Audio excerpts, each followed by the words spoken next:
विधायक पूर्व pro tem speaker Rameshwar Sharma ji, माननीय मंत्री श्रीमती प्रतिमा बागरी जी, हमारे एक और विधायक माननीय भगवान दास सबनानी जी, महापौर जी,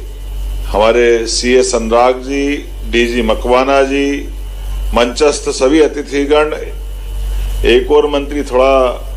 विलंब से आए, हमारे नवकरणीय ऊर्जा के मंत्री माननीय राकेश जी, रविंद्र यति जी और आप सब।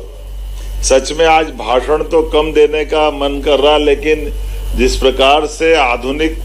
संसाधनों के बलबूते पर इसको रंगारंग करने का प्रयास किया, ये हमारे लिए आज जिस खेलों के लिए 18 खेलों की, खासकर हमारे राज्य के अंदर 11 खेल अकादमियां चल रही है और मध्य प्रदेश तो स्पोर्ट्स का एक तरह से हब बन गया है, लेकिन आज राजा भोज की नगरी इस भोपाल के ताल में वाकई अद्भुत कार्यक्रम, जोरदार अभिनंदन खुल करके अपने आपकी उपस्थिति के माध्यम से होना चाहिए। ये उत्साहवर्धन से ही बात बनती है और खास करके जब आगाज ऐसा होता तो अंजाम क्या होगा, ये हमको एहसास कराएगा इस आयोजन के माध्यम से। मैं अपनी ओर से माननीय मंत्री और उनकी पूरी टीम, विभाग के माननीय राकेश गुप्ता जी से लेकर सभी लोगों को, खेलो एमपी यूथ गेम के माध्यम से आपने अलग अलग प्रकार से खास करके जो स्लोगन बनाया है, मध्य प्रदेश की जय और ये हम सब की विजय, ये बेस हम सबको एक तरह से ध्येय वाक्य की तरह याद दिलाएगा कि वाकई हमारे अपने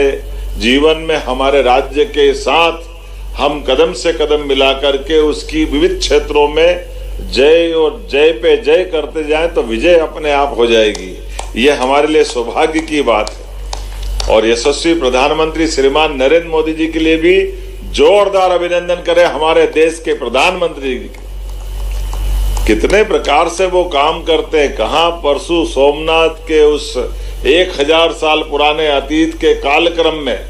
माननीय भाई साहब बैठे हैं यहाँ हमारे विश्व हिंदू परिषद के,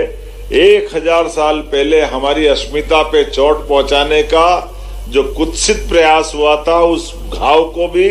हम भूले भी नहीं। लेकिन आज के बदलते दौर में ये कुचलने वाली मानसिकता के खिलाफ हम डट कर उस अब समुन्दर के किनारे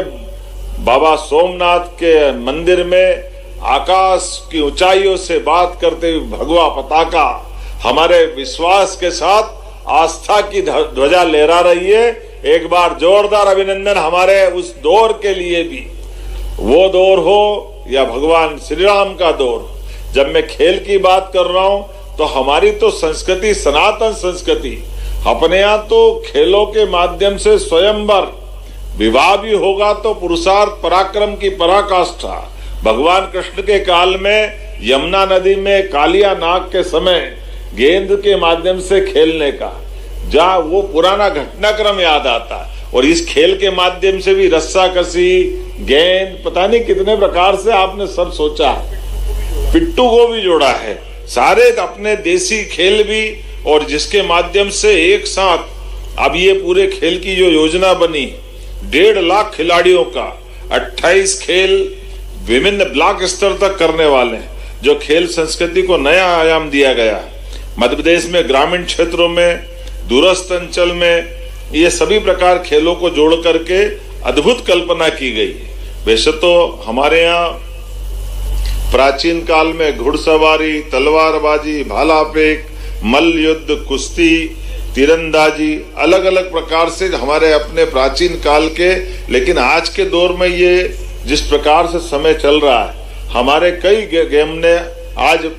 ओलंपिक से लगा करके एशियाड तक, कॉमनवेल्थ से लगा करके सभी प्रकार के खेलों में माननीय मोदी जी के विशेष प्रयास से देश भी आगे बढ़ रहा। और मुझे इस बात की प्रसन्नता है, मध्य प्रदेश भी कदम से कदम मिलाकर के सभी क्षेत्रों में आगे बढ़ रहा है। तो आज के इस अवसर पर जब प्रदेश के 10 संभागों के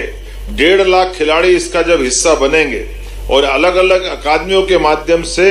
हम अपने राज्य के इन खेल अकादमियों को भी ट्रेंड कर रहे हैं, उनको मैं शुभकामना देता हूं। और ये जो प्रतियोगिता का आयोजन किया जा रहा है, भोपाल, ग्वालियर, इंदौर, उज्जैन, जबलपुर, नर्मदा